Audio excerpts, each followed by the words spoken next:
We are here at the Interliber Book Fair in Zagreb, and this is a part of rather longer project of taking care of ubu.com, where we realized as custodians online that it's very important to mirror each other in solidarity in order to provide or secure some longevity for Ubu, but also for other things we care about. We call this everything is temporary, by just using a cut of from the EPUB from My Lawyer is Disham, the book, which is very much about the Ubu history by Kenneth Goldsmith, who did it.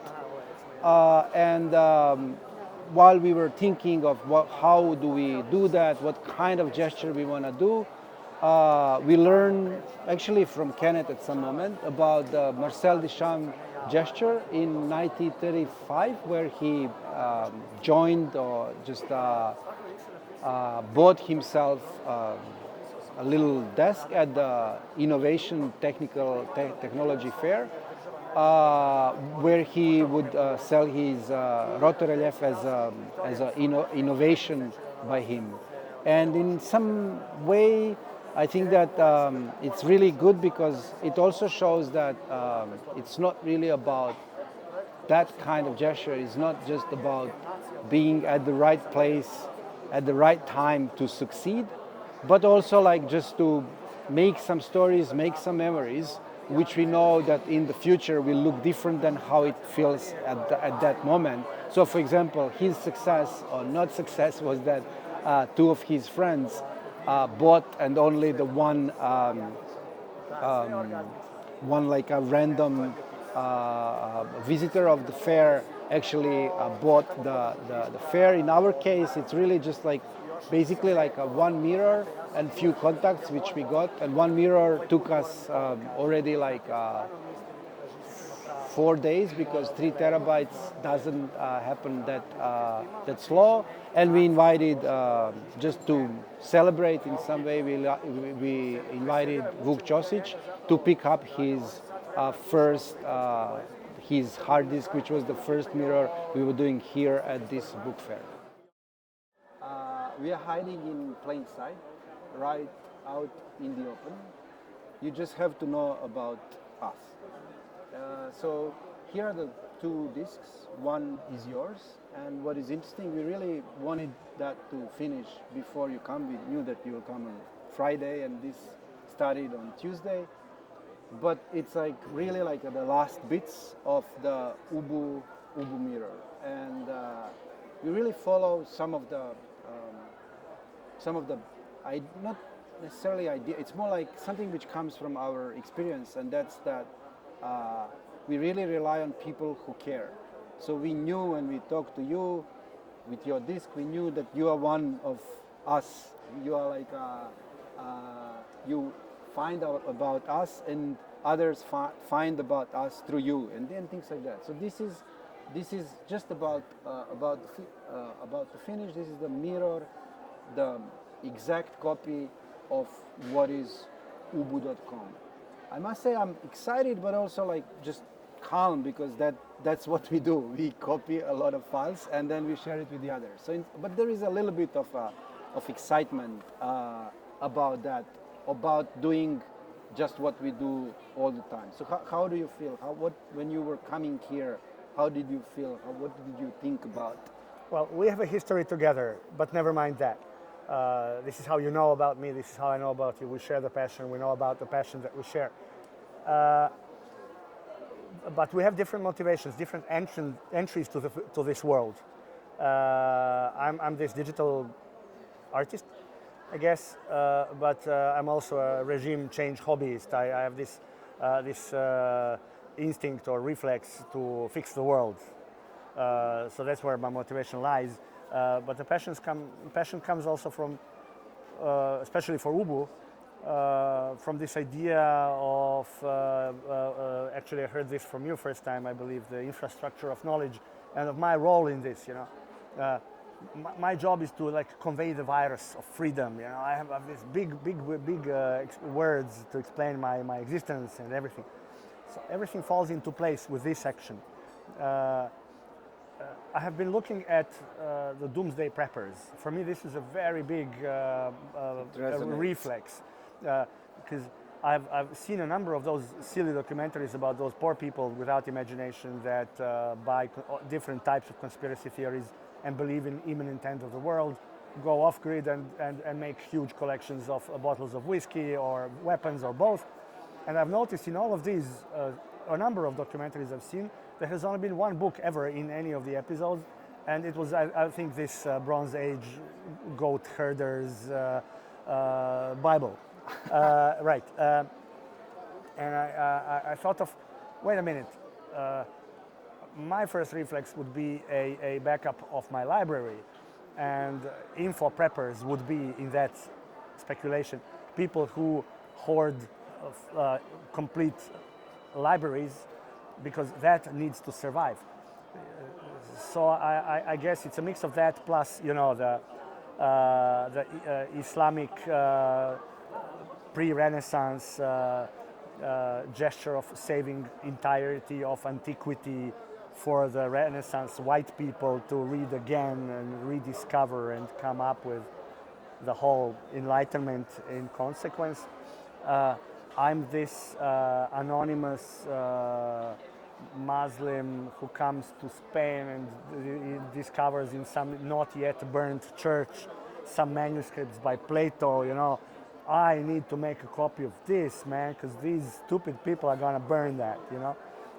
These are the inspirations, these are the parallels, these are the things that intrigue me.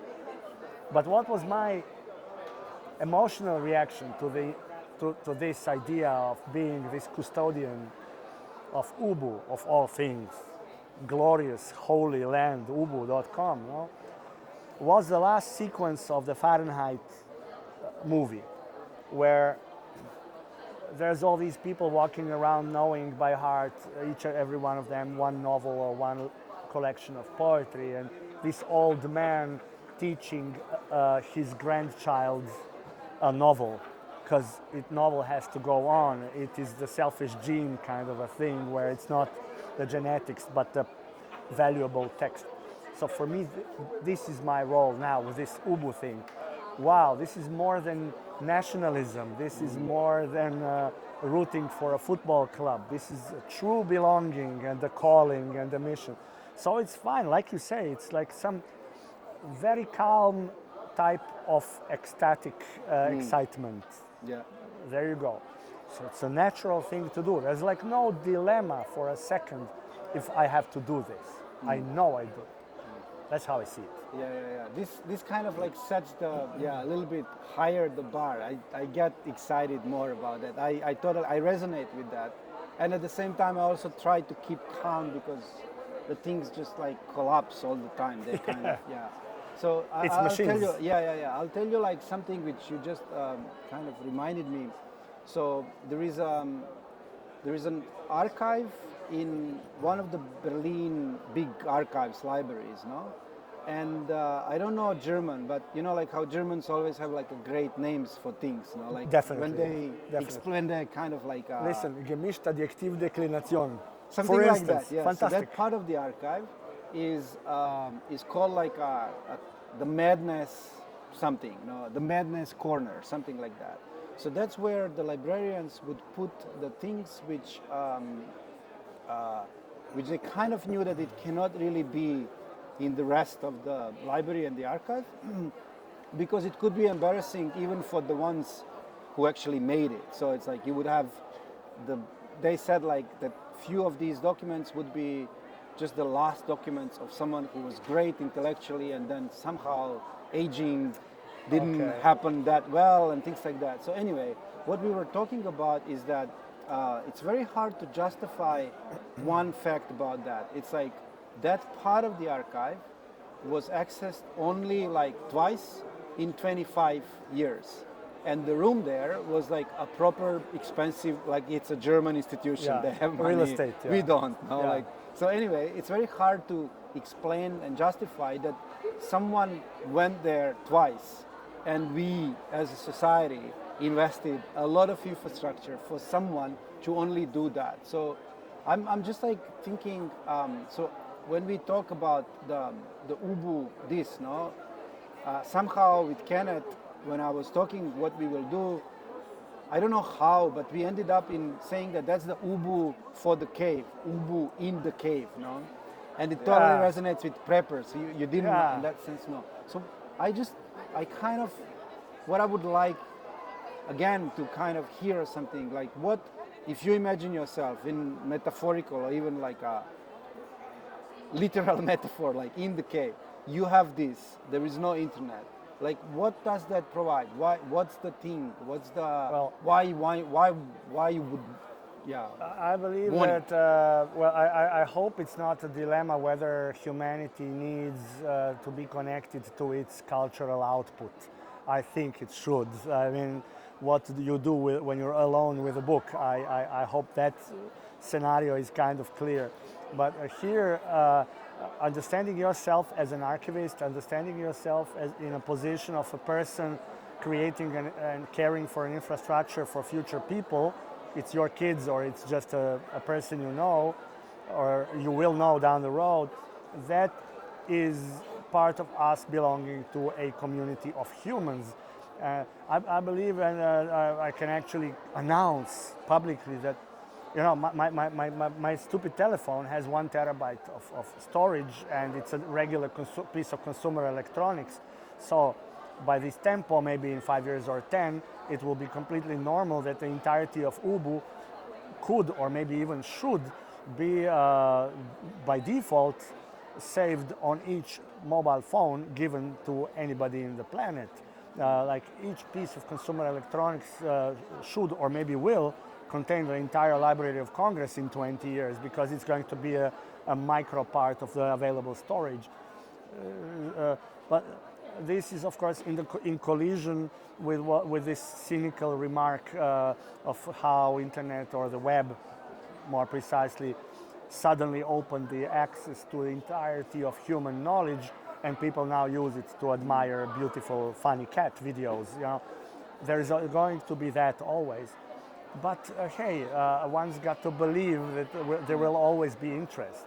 But it's kind of like, I immediately understand that when you say it will be on my mobile phone, mobile phone, something which you can also show, like here is my mobile phone. So it's like I think mine is better than yours. Of course, no? The thing is that I learned that not that many people have an idea why having Ubu or something else which you care about, or having your memories on your mobile phone, on something which is in that sense yours, that it's important, that it's kind of, and you said in 20 years from now. So in 20 years from now, what you and what I want to see is that I have these things on my mobile phone because I know what can happen. So what do you think, why others, like the new generations, why they don't, and what if they don't, what are the consequences of that? Well, first thing, this whole affair is interesting to a very, very small minority of humans. There's no illusion there that if you go to a football stadium and confront 50,000 people... Yeah, like 2 people accessing in 25 years. Exactly. Not everybody is going to fall for, I don't know, Apollinaire's visual poetry. Not really everybody in that football stadium is going to go mad about, I want to have this file. That is clear, but this minority, and without any elitism or snobism about it, but this minority will perpetuate the passion for this type of quest for freedom in artistic expression or any other artistic relevance for a future creative person. This is that line I just casually dropped. Our job as artists is to create meaning and also to be the carriers of the virus of freedom. These are very actually serious, things in life, and to me it is, of course, a sacred duty to go out and do my creative process, but also to this pedagogical eros, to work with younger people who are now entering the field of creative work and infecting them with this virus that I picked up from, Duchamp or whoever else. And so that's the purpose. 2 people in 25 years, fine. So stats do not look glorious in sense of competing with Hollywood, but so much worse for Hollywood. Yeah. So just to say a little bit of context, so the first mirror we did was for 25 years, and it was made at the art academy, like high education institution in Switzerland, and it was mainly done because Felix Stalder, our mutual friend, understands the there. same, so he could be here on my or your place, and that's what we will do.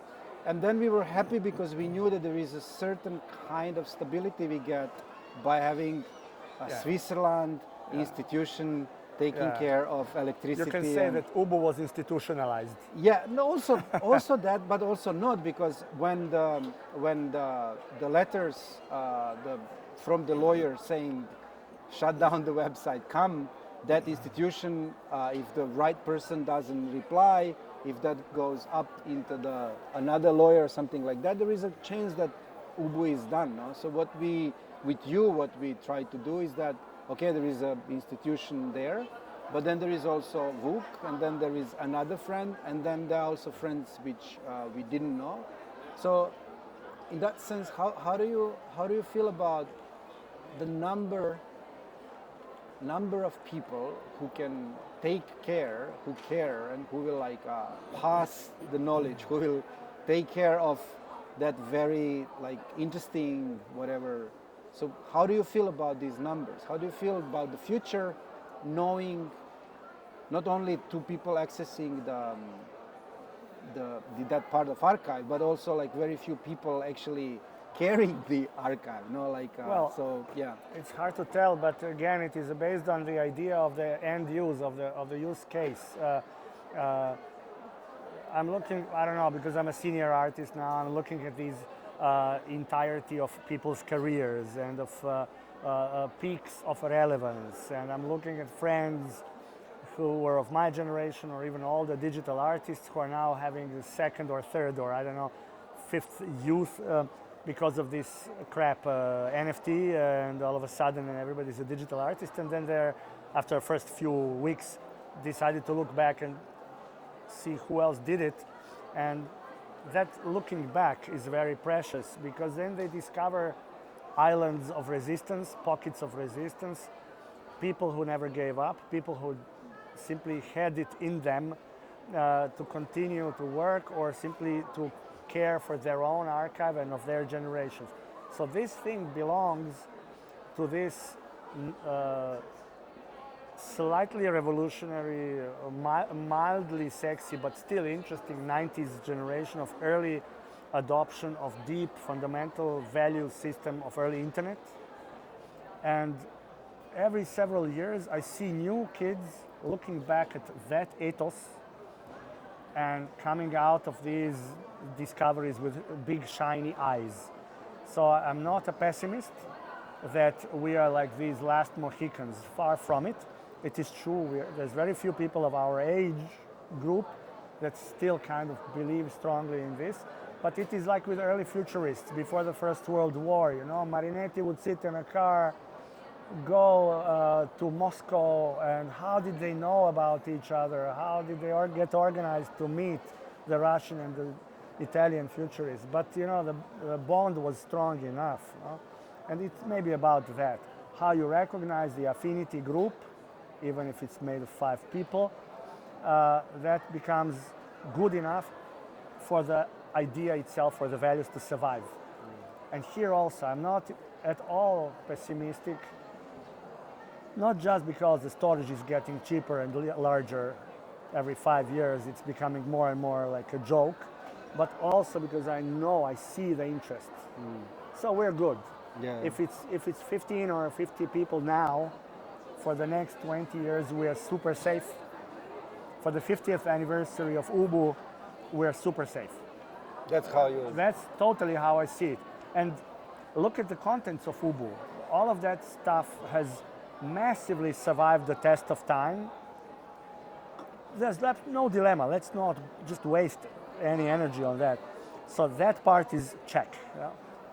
So we are just keeping it more safe. And of course, taking it away from the money-making publishing world, but that's another part of the joy.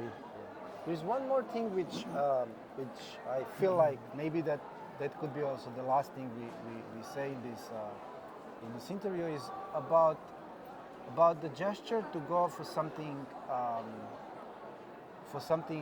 old, for something very basic, in the context of, so it's kind of like, it looks like some kind of like conservative gesture. You go for something from the past and there is something new which competes, and then you just go for something which seems outdated and things like that. So your career as an artist was very much not only that, but very much painted in one area of internet art and things like that through that gesture, no? And it seemed to me that's what we also like talked many times, but also before this, is that the fact or just knowledge that it's done manually, HTML, it's the same way, the same time organized, even the same text editor, BBEdit, which Kenneth does in order to do Ubu. 30 years later, almost 30 years later, it's still here, it competes in the set. So how do you feel about that gesture? Do you think that was already there in futurism, or like in whatever, avant-garde? So tell me more there's about a couple of things. Okay, yes. First is I remember I was of a somewhat belated punk generation in socialist Yugoslavia, but the myth and the pathology was genuine. And there was also one aspect that in retrospect is very funny. That was some sort of avant-gardist snobism where you would never admit you listened to any other type of music. But it's ridiculous if you listen to Pretty Vacant. The guy actually says this in every interview nowadays. Well, I picked it up from ABBA, the main first entrance of this fantastic track. And punk musicians were hiding their Beatles albums and the Uriah Heep albums and bullshit under their beds when their friends would visit. Well, in the entirety of this history of historic avant-garde in the 20th century, you have this idea that we are the first, everything before us was bad. But also there was this, let's say, the permitted history, the history that you could still admit you actually knew about and kind of picking up from. But what has precluded me from falling into that particular trap was I'm an archaeologist by training. For me, there's like never in a million years a dilemma that there's such a thing as a genesis of an idea. There's a bit of a trajectory there. So intuitively, for me, what Ubu is doing is like this super important work that somehow needs to be done for every artist to thrive. You need to pick up ideas. You need to understand the fights and the defeats and the victories, very few ever, by previous revolutionary artists. If you are of that type, you just have to know all about, or as much as possible about, Dada, for instance, and there's no better resource than Ubu. I mean, there's many resources, but somehow you end up there and you trust that librarian, the crazy guy Ken, because you feel like you are talking to a person similar to you. It wasn't done by some half-dead academic fighting for projects and salary and waiting retirement, even if he's 25. No, this is a guy like you. This is some crazy avant-garde infected guy making a collection based on types of intellectual inquiry that are similar to mine.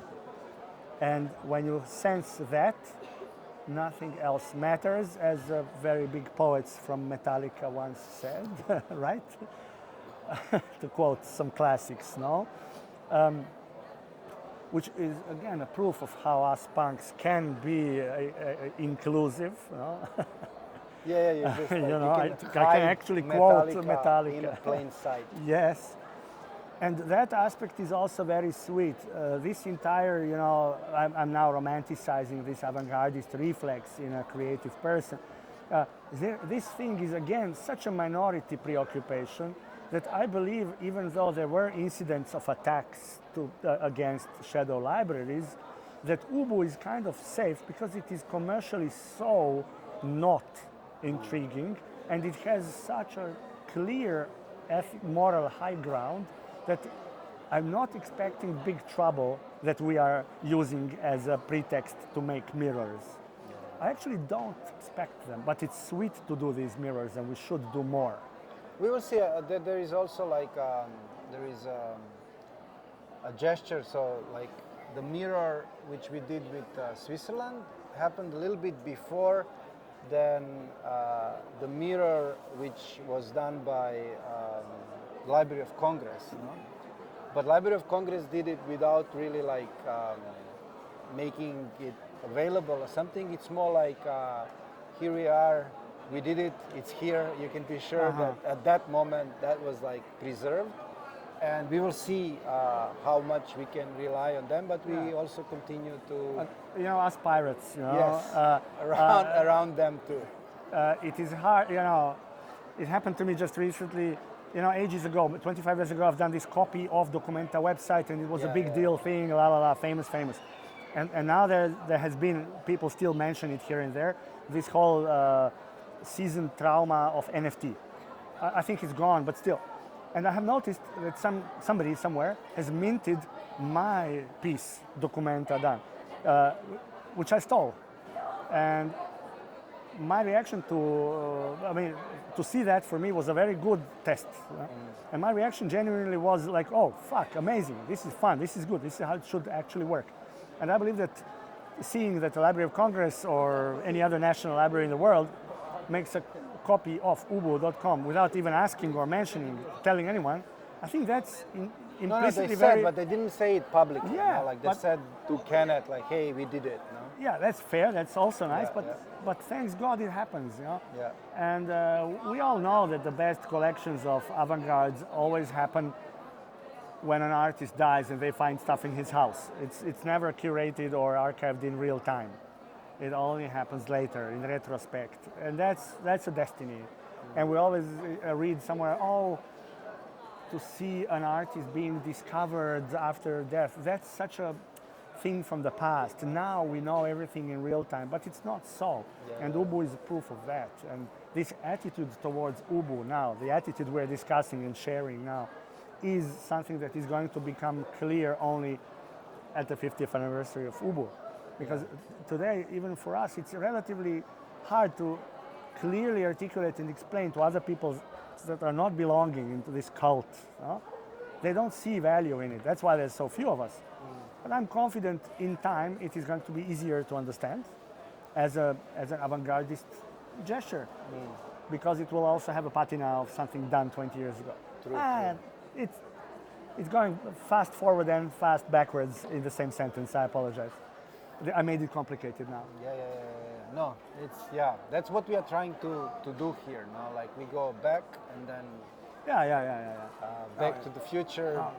It's great shit. I think you see sometimes when I deliver fantastically impressive public talks, I take my little router in the room and I put it in the wall, and in the first slide or in the last slide, depending who am I talking to, I tell the kids, guys, here.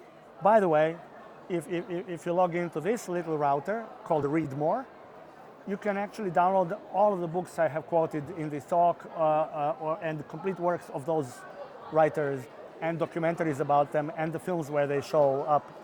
And for me that is totally a normal, tiny little aspect of the infrastructure of what I do. But still today, after all these years that I've been doing it, it's a fantastic discovery for these people. So I believe we're a little bit like these monks, that keep proselytizing continuously, but as part of a routine. Yeah, I think that the save, in that sense, the action of save, you saving things, is something which, it should be saved, and we hope that this will and maybe save a little bit of that saving. There's this romantic bullshit idea, like maybe my copy is going to be the only one surviving the nuclear holocaust or some silly scenario like that, or not so silly. Yes, there's also that. But in actual, practical, tangible reality surrounding us on a daily basis, there are these small gestures that I find very useful, and this is also what's going to be happening with my copy of Ubu. I'm going to be safeguarding it in a closet and continuously checking for upgrades, updates.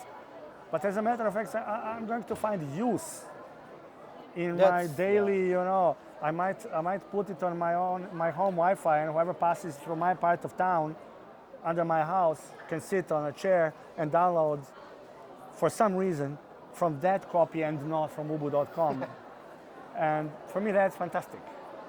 So I think this is stuff we have to do. Yeah, I think that there is a little bit of absurdity here, which I like. And I just feel like, let's try with absurdity. God forbid, it's like with everything digital. The minute it starts looking like it's useful, it's fishy. When it's useless or paradoxical or cynical, that is the first sign it might have artistic relevance or other types of relevance. Because usefulness is bad. Usefulness is for sissies. It's for the money-making people. Fuck them. I agree. I think this should be divorced, even if it's in the same head. Useful is well overrated. So maybe we can just fade out with our. We can shut the camera off and let's start see really talking. How far we are actually from just disconnecting the hard disk. I can see it still blinks. It's blinking. I hope that it's over. It's a matter soon, of. But then it soon. will blink again because there will be a few updates after. Blink a while. and licht. Yeah. And let's see. Let's see. Few decades. Yeah. If let me take this to Ljubljana and fire it up, and like this part of Slovenia is going to be contaminated, man. Hey, thanks. Ciao.